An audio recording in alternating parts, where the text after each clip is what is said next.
2, 3. То есть это просто накат, откат, удар. Вот с этого момента, вот то, что вы начали с самого раза, с первого, вот как вот вы в кулак ее скрутили, да?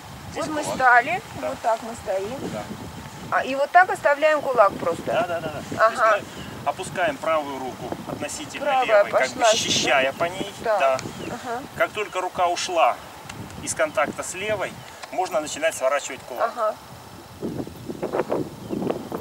Вот в этом месте, когда мы уже перешли всю игру, здесь уже должен быть кулак. Смещение не обязательно. Здесь вы можете занимать как промежуточную точку. Не заваливайтесь на колено, не проваливайтесь вперед. Позиция устойчивая. Вот такая. Начинается шаг. Напоминаю, что колено во время вышагивания должно вращать наружу. Шунь. Вышагивание.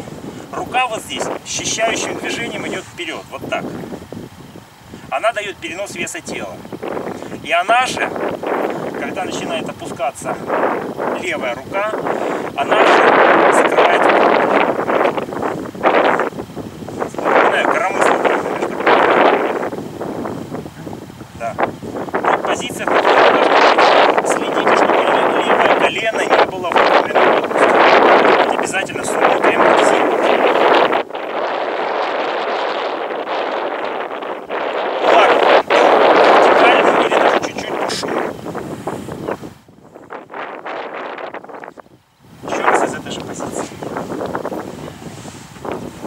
Пока вы делаете медленно и каждый элемент выделяя, вот здесь лучше остановитесь всю игру, вот, точка, промежуточная точка, и потом только вышагиваете и делаете биджам.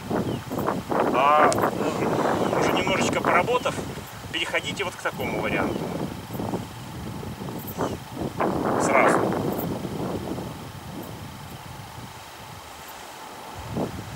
Давайте поработаем с этим элементом. Проекция колена впереди стоящей ноги в позицию гунбу не должна пересекать линию носка. То есть вот такие позиции не принимаются. Лечится это всегда не просто тупым контролем за ногой, а дополнительным сгибанием сзади стоящей ноги. То есть если вы видите, что впереди стоящая нога слишком сильно согнута, в следующий раз начинаете акцентировать сгибание сзади стоящей ноги. То есть пошли в этой позиции, чувствуете, что вот эта нога каждый раз вылетает в колено. Начинаете больше сгибать сзади стоящую ногу. Все, проблема решается сама собой. Не выпрямляйте сильно сзади стоящую ногу, получаете правильное колено впереди стоящей ноги. На ней сейчас находится ладонь. Вот линия плеча. Идет параллельно центральной линии. А относительно линии стоп они как, насколько смещены? Вот центральная линия. Она же линия носа. Вот плечи. Из них идут две параллельные линии, параллельно центральной. По ней работает кулак. Понятно. Может немножечко закрывать ближе к центральной. На центральную лезть не обязательно. Насколько это относительно ног смещено? Что относительно? Вот я стою в позиции, вот у меня центральная линия. Что относительно ног? Я не понимаю. Куда смещается? Вот позиция гунбу. Нет скрута, есть позиция гунбу. Вот.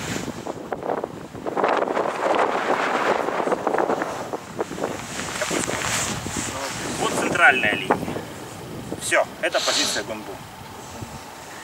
Вот. То есть это вообще вопрос к базовой постановке ног в позиции гунбу, а не к тао. Пальцы смотрят в одну сторону. Вот если смотреть, ну как бы вот со стороны моей ладони, получается такая штука. Смотрите.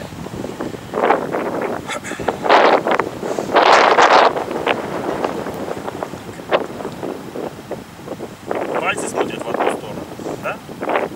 Видно? И чтобы не запоминать туда-сюда, вот некоторые перекручивают ладони, вот они, вот в одну сторону смотрят. И потом, когда мы разворачиваемся, уже переходя в целинь, в дулюбу целинь единорога, вот они также вместе идут.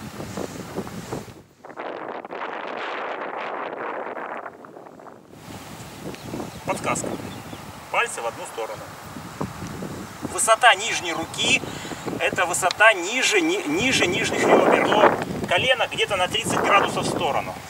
30. Не 45, не 90, 30. Примерно 30. Может быть даже чуть меньше. Вот.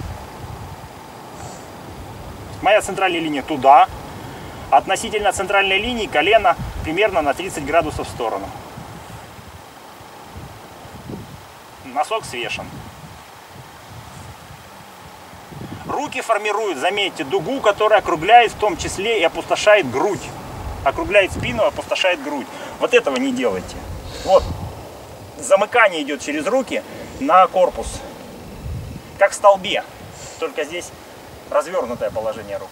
Прочувствуйте этот момент. То есть правильно сформированные руки опустошают грудь и наполняют спину. Руки распускаются вот так. Вот. И теперь мы начинаем притягивать обе руки, осаживаясь на правой ноге. После чего мы забираем левую ногу левой рукой. Позиция, к которой мы приходим, это позиция динзебу, то есть пятка оторвана. Правая рука разворачивается ладонью вверх, и в нее вписывается левая рука. Складывается, как в пенал входит. Оп. Все, и отсюда мы уже локти разводим дополнительно с усилием кай, открытие, и начинаем поднимать руки вверх. Все действие в руках передается в тело, чтобы вот этого не было. Вот манера, сразу посмотрите разницу, да, вот так. Ну, просто руки. Вот.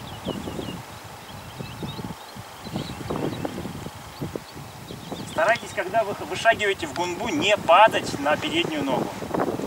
Если вы на ногу падаете, вам уже дальше некуда усилия вести. То есть вы шлепнули вот так вот, мало того, что шаг получается неуравновешенный, так еще и усилия некуда вести. Нога уже стоит в конечной фазе.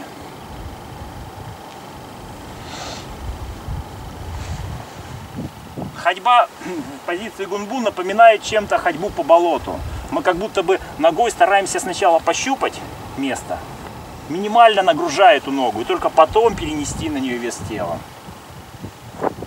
Это общее правило для всех вышагиваний длинных. Форма называется дзомабу джиданчуй. Касательно дзомабу. Может показаться немножко странным, что это вдруг левая мабу. Мабу это понятно мабу, а то это левая. Когда мы в позиции мабу разворачиваемся в одну или в другую сторону и незначительно переносим вес тела на ногу, куда разворачиваемся, эта позиция становится боковой мабу.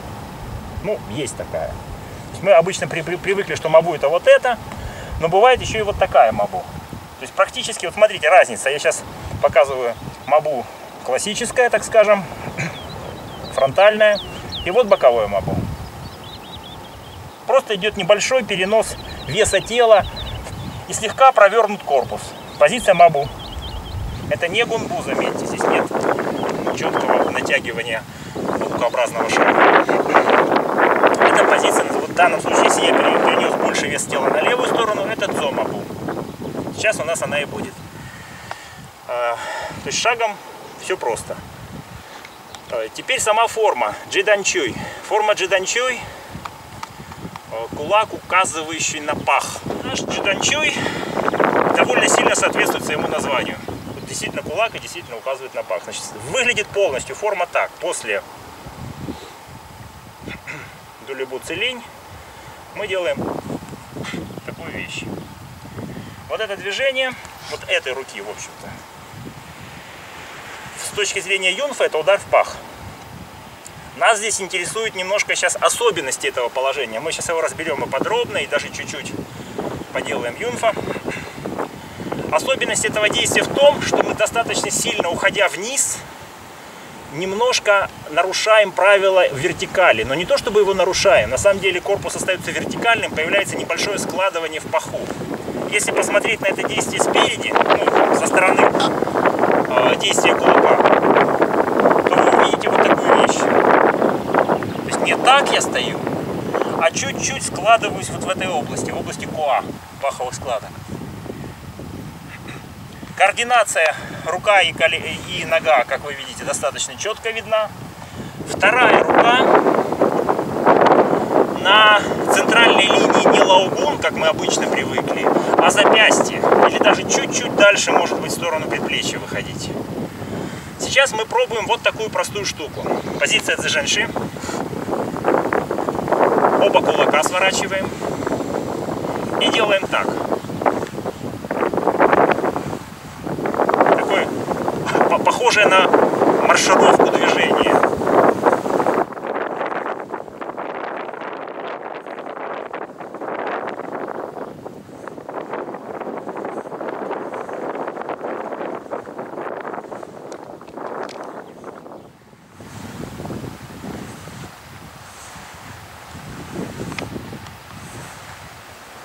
Теперь то же самое в мабу. Когда мы становимся в мабу, добавляем перенос веса тела. Я поэтому и начал с дзержань, чтобы сразу вас чересчур не запутать.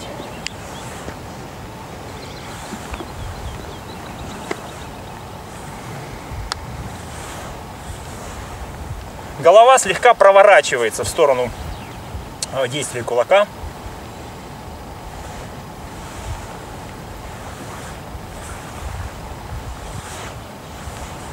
Нижняя рука, ну точнее та, которая идет сзади, та, которая не выполняет джиданчуй, предплечье почти параллельно земле, либо чуть-чуть кулак ниже. Вот такое положение. Рука, которая выходит в джиданчуй, локоть развернут достаточно сильно по ни. Вот так. Да, кстати, у большинства получается довольно корректно.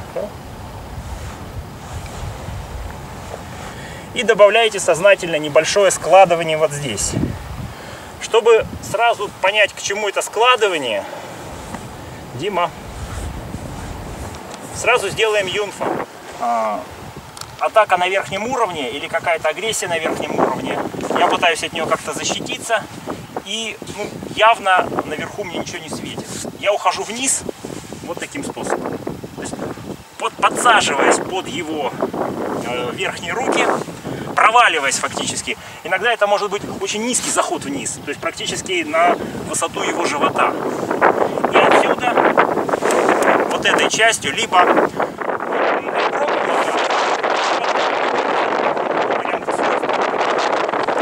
понятно, не надо. Но куда мы попадаем, я думаю, ясно. Действие таково, что даже локоть очень близко должен находиться от мишени. Видите?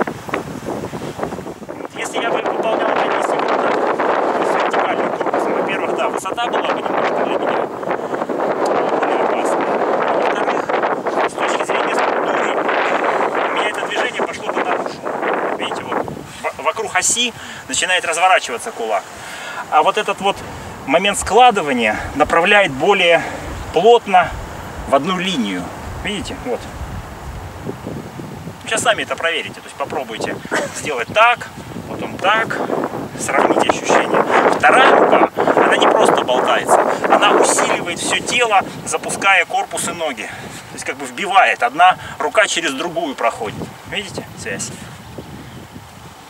То есть один партнер становится, делает страшное лицо, второй на нем проходит. Это уже цюаньшу, но здесь джиданчуй присутствует в полной мере.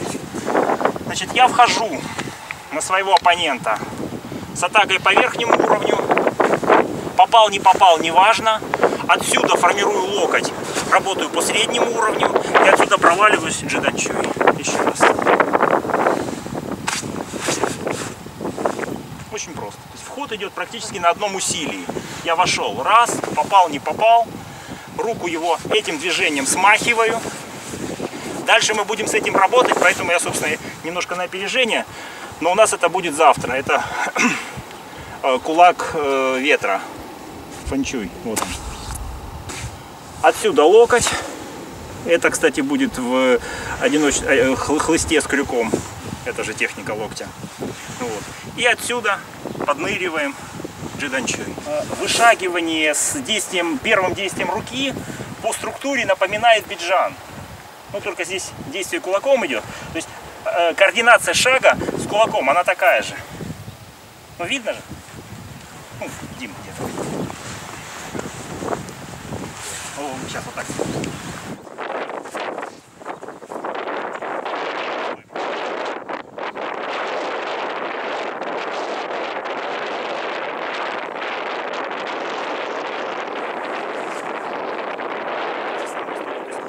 Координация, как нога подвешивается под рукой, точно такая же.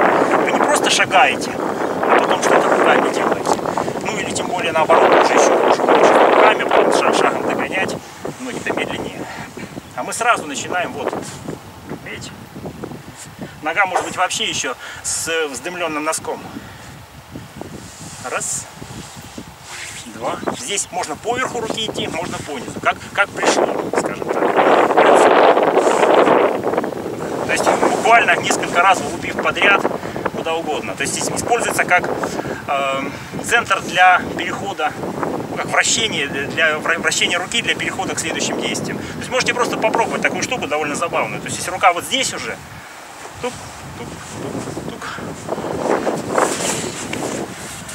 Одна форма, 1000 применений. То есть, кроме, собственно, ударной техники, вот это положение за счет постановки уже хорошо выставленной ноги используется для прокидывания.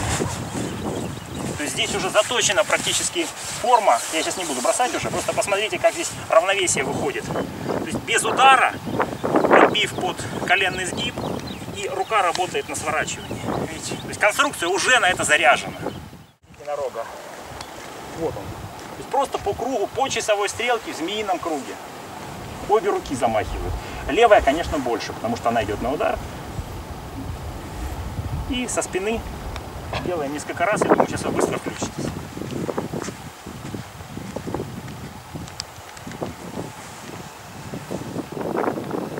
Еще раз.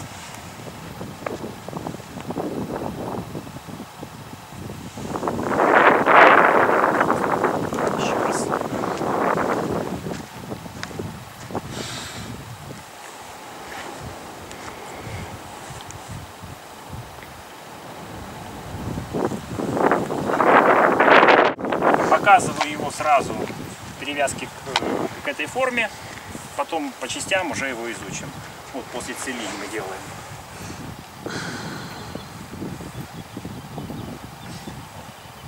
Вот такое движение. Называется чаншоу данкай тюань. Чаншоу — это положение, которое мы делаем в частности в тяндин чоусы. Просто в тяндин чоусы за счет того, что это все-таки цигун, локти полностью выпрямлены. Если же мы выпрямляем руку не до конца с погруженным локтем, это положение называется чаншоу. Чан дословно означает длинный. Длинные руки, ну как бы понятно, да? Название соответствует. Данкай тюань. Вот это гораздо интереснее штука. Дословно переводится отражающий кулак. Это действие кулаком, имеющее в своей основе, в общем-то, удар кулаком, но уже с элементом защиты. Он одновременно является и защитной техникой, и атакующий. Дим, прошу. Сейчас мы сразу будем делать юнфа. На другую сторону. Партнер становится вот в такое вот примерно положение. Я выхожу на его руку, играя вот здесь запястьем. То есть в момент контакта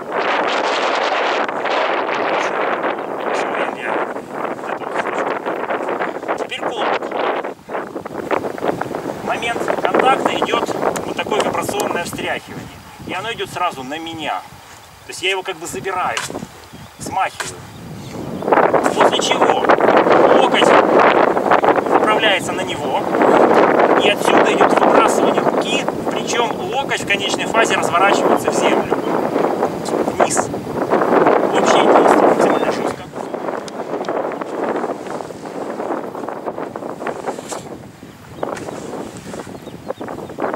Бить не надо. В принципе, вот очень жестко сделано.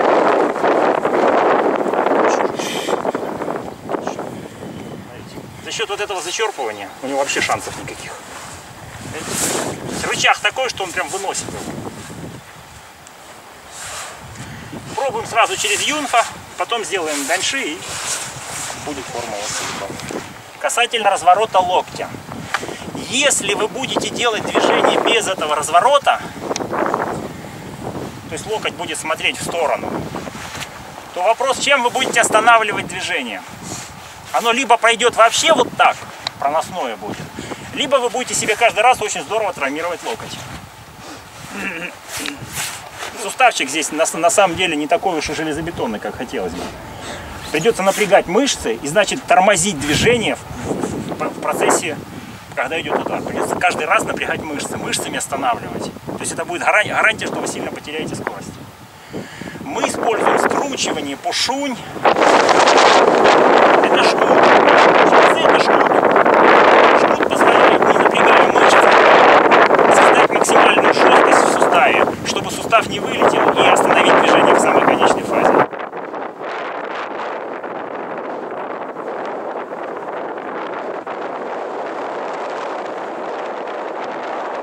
Очень сильно акцентирован, да? Локоть идет вверх, локоть идет вниз. Правильно? То же самое начинаете применять и здесь. Попробуйте сейчас связать эти два движения. Смотрите, просто вот в такой манере немножечко неформальной. Хунцюань. Локоть. Видно же, как разворачивается? Вот действие как раз ле происходит за счет того, что локоть успевает перевернуться. Если бы локоть не переворачивался, здесь было бы то же самое ломовое действие против своей же руки. Локоть. Теперь я руку немножечко приподнимаю. И опять локоть. Просто движение пошло не в вертикальной плоскости больше, а в горизонтальной. То есть можно так поискать переходные движения, вот начиная хунцюань, хунцюань, данкайцюань. Видите?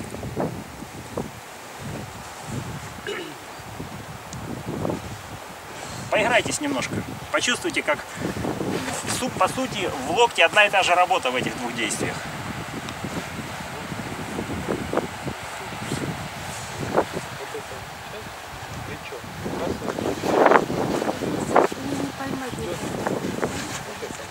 Работа с локтем начинается у стены. У нас стена даже есть. Выглядит это так. Ставите руку на высоту плеча примерно. И начинаете поворачивать по оси всю руку. Рука практически прямая. Это суставная гимнастика, поэтому переживать за поднимание плеча здесь не надо. Мы работаем как раз именно с суставом на максимальную амплитуду движения. Крутим вверх локоть, вниз локоть, вверх локоть, вниз локоть. Крутим столько, чтобы почувствовать хорошо, какие мышцы работают. Потом отходим от стены, повторяем процедуру. Опять подходим, если какие-то вопросы возникают. Отходим. На одну руку и на другую. Кто этого не делал, пожалуйста, сейчас в стенке. Плечо вращается, конечно. Да. Ну, надо же добиваться того, чтобы плечо вращалось. Почувствовали, как чудно растягивается все тело по горизонту. Сворачиваем одну руку в кулак. Запястье изогнуто.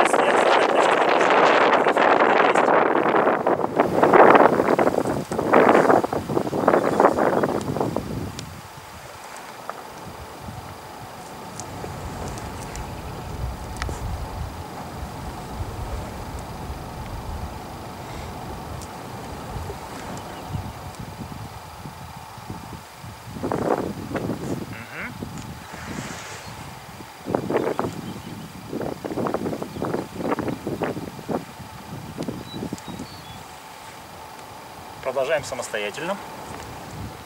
Вы разрабатываете область как раз линтай, ниже лопаток, межреберные мышцы растягиваются. То есть чаньшоу — это очень эффективный способ проработать глубинные мышцы корпуса. Покажите, пожалуйста, еще раз. Я вам тебя.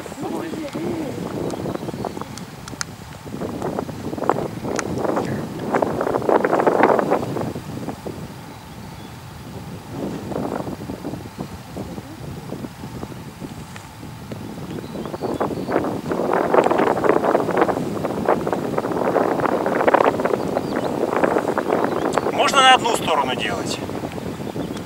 А эту пятеху нужно обязательно делать? Ну, это регулирующее движение, как обычно. Расслабляешь. Да. Не обязательно. Чуй.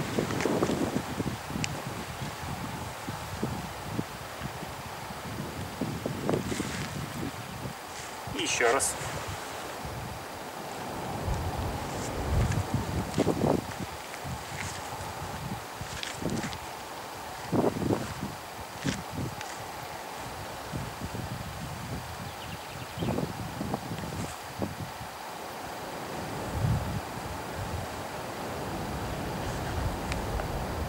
Теперь от Целинь, от единорога.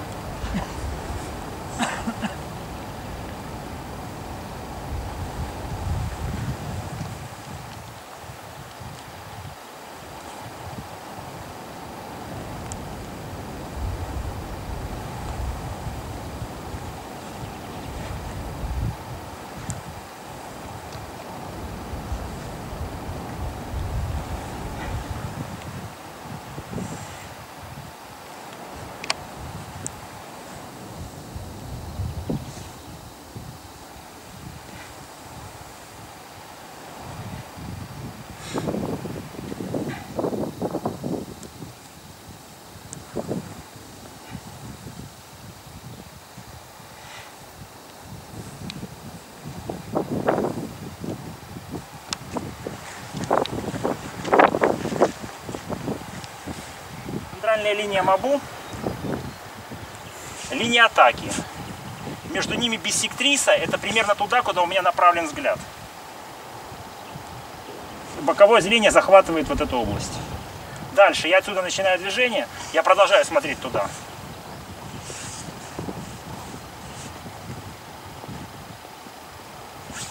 Также. Примерно 45 градусов относительно центральной линии. Предполагает все-таки воздействие вот этой руки тоже.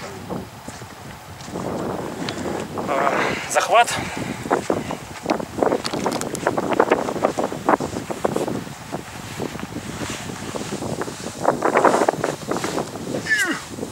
Вот так вот. Ну, это шутка, конечно. На самом деле идея простая. Вот этим движением я могу его на себя сорвать. Видно? И в полете просто уже наношу удар Данкайтюань. Медленно. Рука поднимается за счет опускания локтя. Я пересекаю вот ту его линию той руки, линию атаки. И протягиваю его вот здесь. После чего разворачиваю свою руку дальше, нанося удар так, как он пришелся. То есть это вот максимально близко к тому, что сейчас мы делали в форме вправо. Попробуйте, пожалуйста. Захват за правую руку. Я до последнего его тяну на себя. Вот. А теперь ему уже прилетело.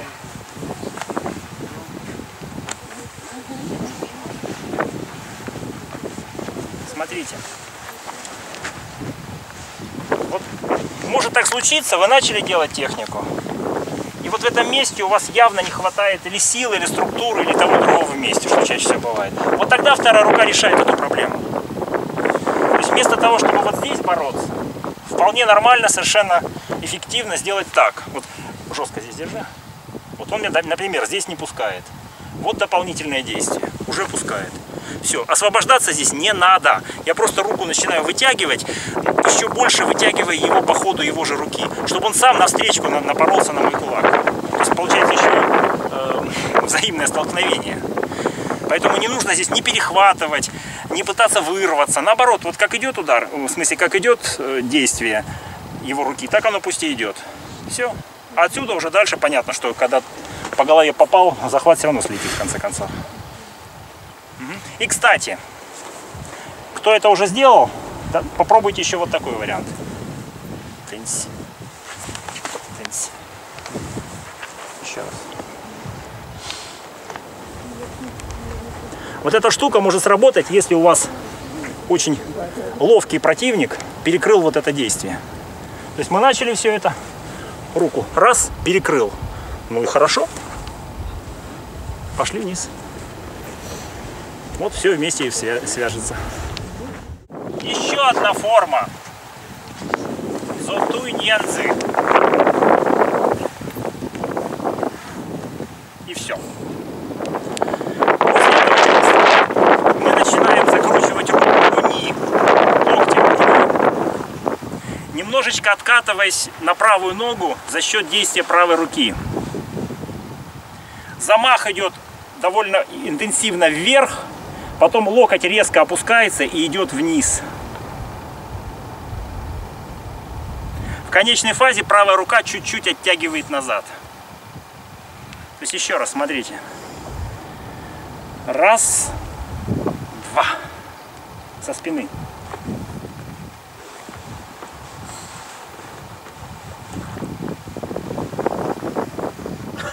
уходит ниже ноги.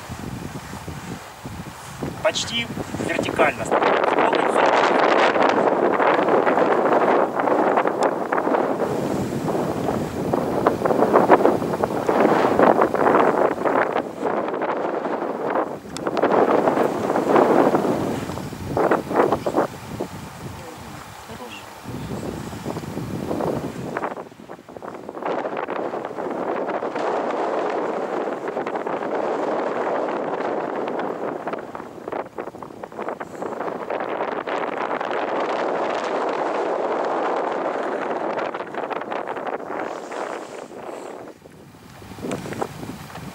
Самостоятельно.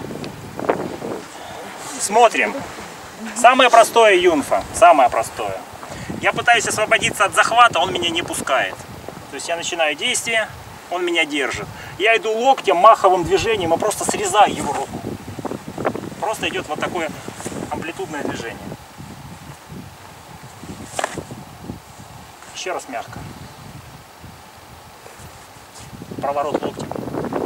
Локоть идет на него. И тогда за счет опускания вот здесь появляется момент, который он уже не может удержать в качестве захвата. Попробуйте. Левой рукой за левую захват. Одинаково на обе руки. Разноименная рука, та же самая история. Точно так же. Видите, я врываюсь. Тут даже легче. Врываюсь, почему-то не пошло. И тогда... То есть попробуйте на ту руку и на ту. Работает одинаково успешно. Гораздо сложнее, чем если я сделаю вот так. То есть чуть-чуть, либо не обязательно шагом, просто чуть-чуть качнитесь.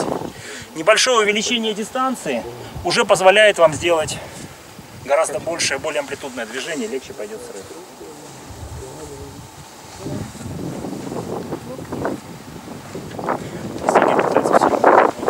Чтобы сюда не было возможности залезть. Срыв делается даже так. То есть, тоже нюанс, наверное. Посмотрите, пожалуйста, всем. То есть, когда мы делали сторону, Игорь это понял и начал это просто не дать таким локтем. Тогда проблем нет. Потом с Игорем начали делать, и Игорь почувствовал, что Артем пролазит, начал оттопыривать локоть. Вот чтобы сюда вы не начали лезть еще больше, борясь с уже хорошей структурой локтя, оставляйте это действие прямо здесь. Вот прям как оно есть, вот оно. Видите, ничего не надо другого делать. Вот оно начинает. Раз движение, два. Цай. Так, вариантов может быть очень много, когда мы делаем такое действие.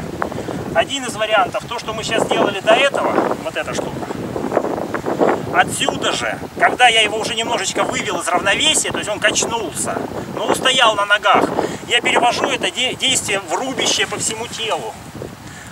По руке может попасть, по плечу, по шее. То есть в зависимости, сейчас аккуратно сделаю, в зависимости от его положения тела, вот оно может прилететь, вот я перегруппировал руку, прилететь может в плечо, может в руку, видите, обрезает руку вот здесь.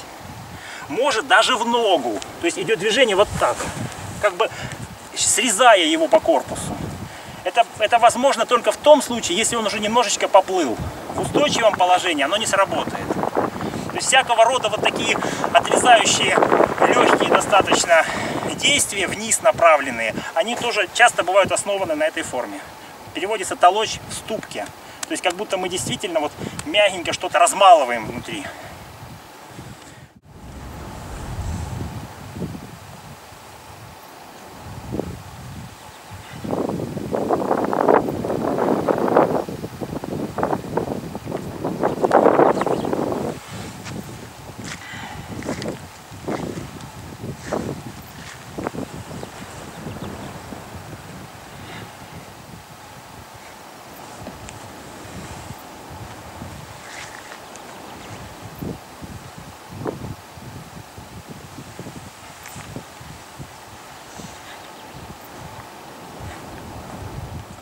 Форма сложная. Значит, показываю всю форму, потом будем ее изучать. Покажу со спины, чтобы сразу повороты были видны.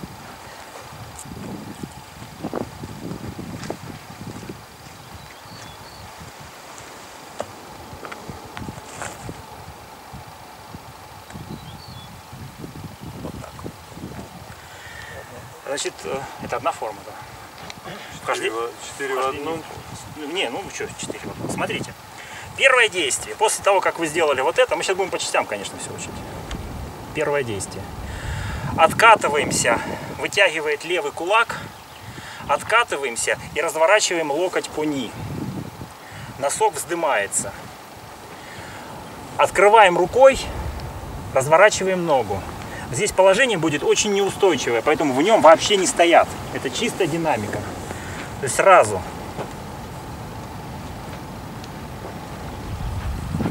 Пошла рука. То есть вот здесь коромысло, видно? Нога начинает опускаться, носок. Пошел шаг. Положение в конечной фазе вот такое.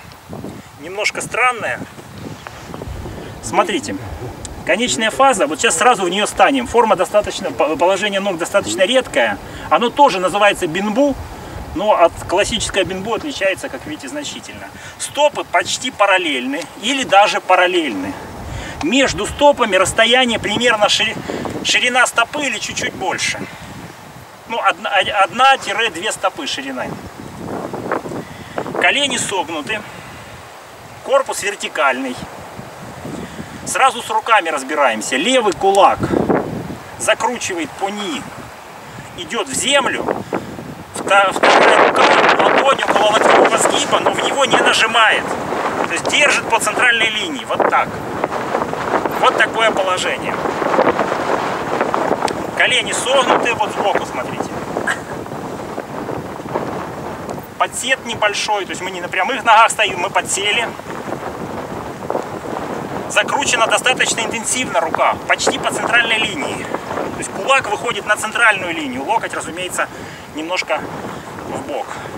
Вот так. Так, это положение мы сейчас сразу закрепим в качестве юнфа. Дима.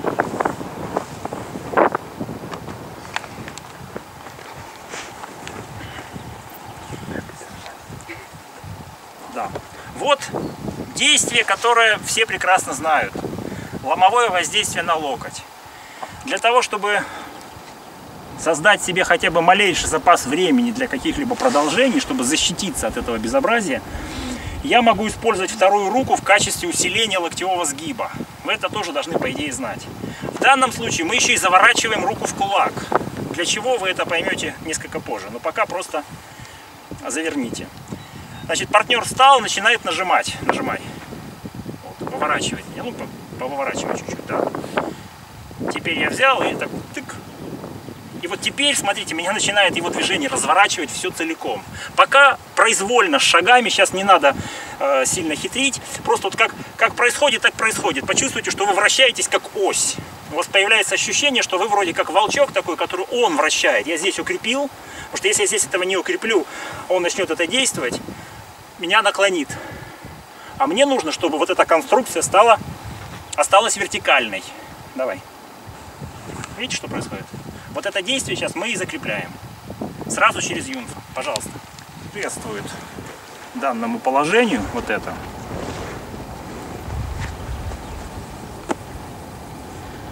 Рука идет вниз. Как самостоятельное действие это тоже может использоваться.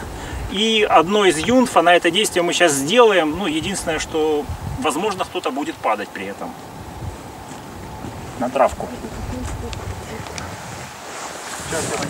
Захват номер 1. Это вот такая штука, которую мы сейчас сделали. И отсюда я выхожу вот этой рукой, кулаком, попадая ему за голову. Не в голову, а за голову. Вот так. Упор, если он здесь очень сильно хорошо укоренился, я просто поворачиваюсь. Движение идет вниз по спирали. Спираль. Сейчас вы это тоже попробуйте. Ну, хоть несколько раз аккуратненько окунитесь. Вот это действие не просто захват, а это удар по затылку. Потому что если человек очень сильный, просто утупись. Просто сюда надавить вряд ли получится. Если прилетела вот эта штука, уже получается гораздо спокойнее. И вот смотрите, последнее действие двух рук. Сейчас я акцентирую внимание на самый-самый последний элемент.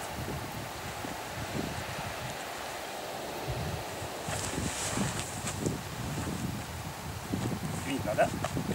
Так что на травку. Сюда вертикаль и поворачиваемся. А потом дергаешь. Это и дело, что здесь захват. Ну да, и все. На эту руку. Я могу это использовать и как попадание туда, куда пришлось, и так и просто усиление общей структуры. Туда.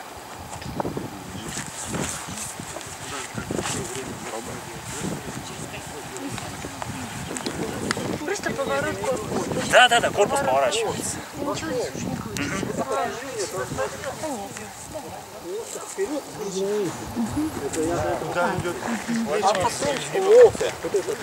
Чем пришлось? Что пришло, то и по тему. Лучше, жестче предплечьем. В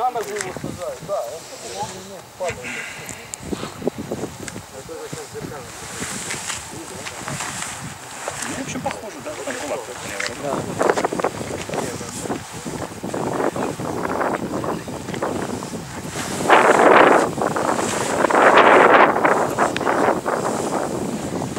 Понятно, да? Прокручиваемся достаточно интенсивно.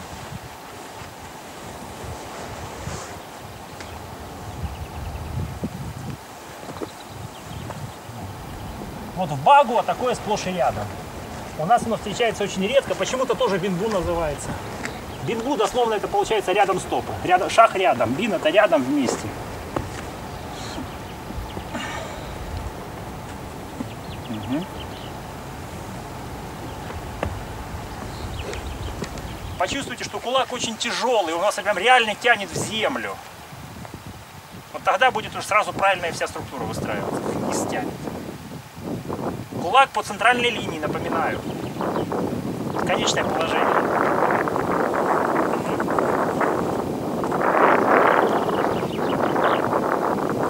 Это же очень хорошо, когда угол чуть-чуть больше повернуть. А, сюда? Сначала сделаем юнфа, потом будем уже разбираться с шагами. Форма называется жудзин, войти в колодец. Название происходит от техники, ближайшее приближение которой мы сейчас, ближайший вариант, который мы сейчас будем делать в качестве юнфа. Вот этот вот элемент залома в боевых искусствах вообще встречается сплошь и рядом. Поэтому любая уважающая себя система боевых искусств будет предлагать разные варианты, как от этого дела защититься. Один из вариантов, который есть в тайцзи-цюань, это вращение вокруг захваченной руки. Самый простой вариант мы сейчас будем делать, сейчас вот на шаги сильно внимания не обращайте, то есть направление только запоминайте. Какой шаг уже пока не важно. Вот он меня сейчас пытается выломать. Я, создав структуру, единую структуру всего тела, позволяю меня вращать так, чтобы в конечной фазе мой локоть прилетел ему в голову. Либо, это если он близко находится, либо, если он меня оттолкнул, так, чтобы мой локоть пересек его руки. Во втором случае, вы будете оба варианта пробовать, во втором случае я локтями пересекаю, смотрите, рука остается за спиной, поясница наполнена, вот так вот он меня сломает. А вот если поясница наполнена, я фиксирую руку в этом месте. Пересекаю его руки своей верхней рукой, опускаю локоть и выставляю хукоу ему на горло. Видно? Аккуратненько тыкаем в горло. Бить не надо ни в коем случае. Еще раз. Первый вариант. Просто попало, чем попало, тем попало. Но в принципе куда-то прилетит, если дистанция близкая, его может здесь отбросить. Даже если вот так он отойдет, ослабевает здесь захват, и уже можно здесь переигрывать какими-то другими путями. Если он делает это с большим рычагом, то есть дистанция чуть-чуть отличается, вот она, то я начинаю пересекать его руки, опускаю локоть, хукоу, прошу.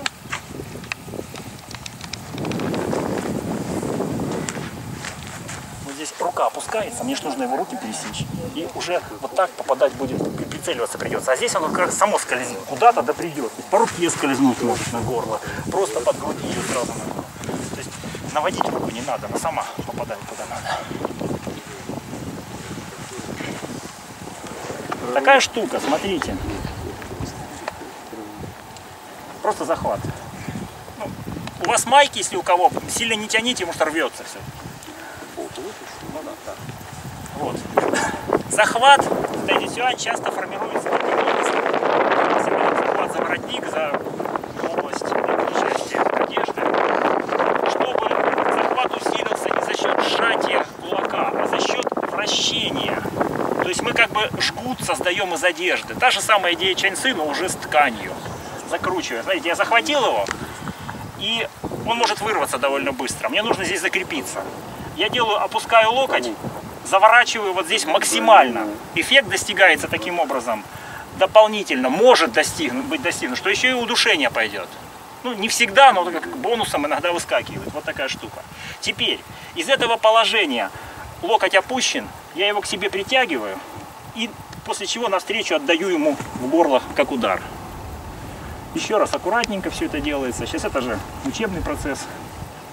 Ну, за маечки будете аккуратнее тянуть, чтобы не поотрывалось. Захват, просто пальцы. Захват. Закрутили, притянули и отдали. Правой рукой. Даже с самого начала не такой, а еще вот так даже. Тогда вообще песня. Вот. Чем больше зависит, чем больше вот здесь закрутит, тем ему хуже и жестче будет держать ткань. Так. Так, отлично. И горизонтальный кулак. Закручиваем. Чтобы пролезло в горло. Так он подбородок упрется. Вот так Теперь самая интересная часть. Теперь самое интересное. Показываю всю форму, и мы будем ее закреплять.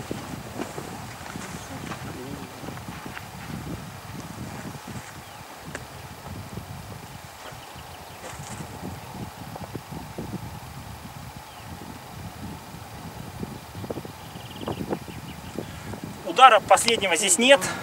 Я его вам дал всего лишь для того, чтобы логика процесса была понятна. А так все вот до этой стадии будет. Шаги. Вот из этого положения. Да, мы разворачиваемся на северо-запад. В конечной фазе мы разворачиваемся опять на северо-запад. То есть будет поворот на 180 градусов. Смотрите, как это выглядит. Начинаем поворот. На носке левая нога разворачивается вовнутрь. Интенсивно вовнутрь. Вот так.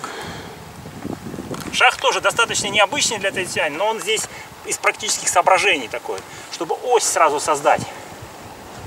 Есть. Теперь переношу вес тела на левую ногу. Движение коубу назад. Касается носок. Не пятка, а носок. Носок. В этом движении, когда я начинаю первый поворот на левой ноге, левый кулак уходит за спину.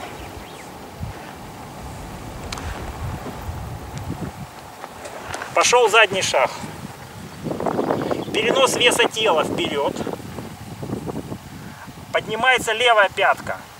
Доворачиваем ее еще больше. И становимся на пятку правой ноги. Локоть опущен. Толчок вперед хукоу.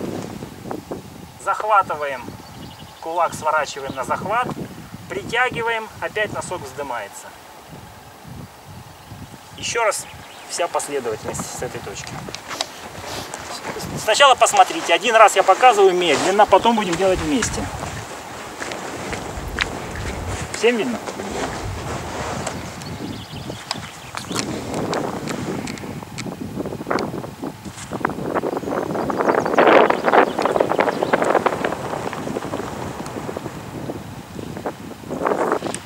Проблема в том, что вращение вам будет сложно понять, с какой стороны смотреть.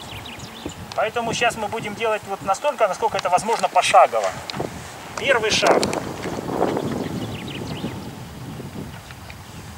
Разворачивается носок, левый носок. Нога на носке поворачивается. Переносим вес тела на нее. Поясница сразу должна быть наполнена, не прогибайте спину. Левый локоть, правый локоть выше правого запястья. Пошло движение по дуге ногой правой. Стали на носок, на носок. Перекатились, опустив локоть.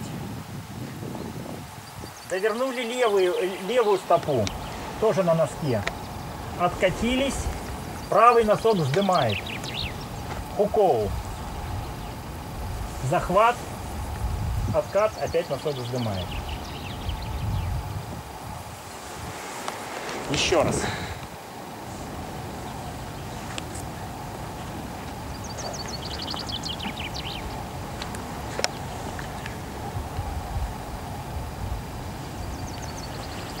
Еще раз.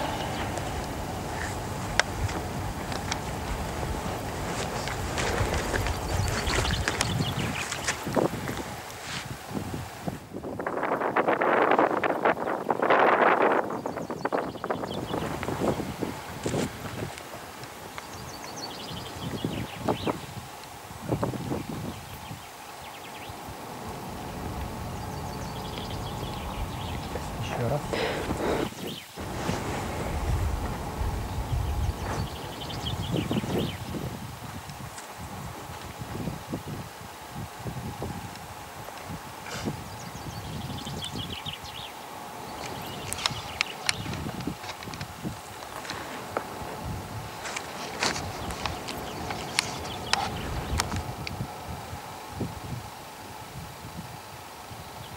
Еще раз. Начали.